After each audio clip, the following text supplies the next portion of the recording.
Shalom, saudara yang kasih dalam Tuhan Yesus Kristus. Saat ini kita akan merenungkan firman Tuhan tentang peran Roh Kudus dalam doa.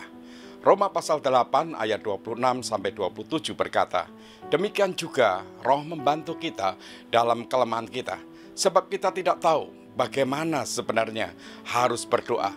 Tetapi Roh sendiri berdoa untuk kita kepada Allah dengan keluhan-keluhan yang tidak terucapkan. Dan Allah yang menyelidiki hati nurani mengetahui maksud Roh itu, yaitu bahwa Ia sesuai dengan kehendak Allah berdoa untuk orang-orang kudus.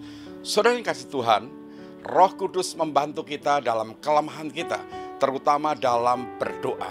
Ada beberapa kelemahan dalam berdoa yang seringkali kita lakukan dan membuat kita tidak memperoleh atau menerima apa-apa.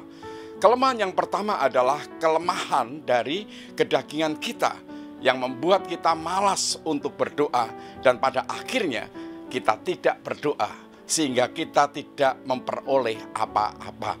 Yakobus pasal 4 ayat 2 berkata, kamu mengingini sesuatu tetapi kamu tidak memperolehnya karena kamu tidak berdoa. Kelemahan yang kedua adalah kita salah berdoa. Yakobus pasal 4 ayat 3 berkata, kamu berdoa tetapi kamu tidak menerima apa-apa karena kamu salah berdoa. Sebab yang kamu minta itu hendak kamu habiskan untuk memuaskan hawa nafsumu. Hal ini terjadi karena kita tidak memahami kehendak Allah dalam hidup kita. Dan kelemahan yang ketiga adalah kita bimbang atau ragu ketika kita berdoa. Yakobus pasal 1 ayat 6-7 berkata, orang yang bimbang sama dengan gelombang laut yang diombang-ambingkan kian kemari oleh angin. Ia tidak akan menerima sesuatu dari Tuhan. Roh Kudus yang diberikan Tuhan dan tinggal di dalam diri kita tahu akan kelemahan-kelemahan kita dalam berdoa. Dan Roh Kudus tidak membiarkan doa-doa kita berlalu dengan sia-sia. Roh Kudus akan mendorong dan menggerakkan hati kita sehingga kita memiliki gairah untuk berdoa.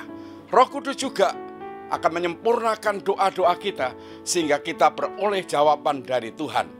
Roh Kudus akan berdoa untuk kita kepada Allah dengan keluhan-keluhan yang tidak terucapkan sehingga doa-doa kita dijawab.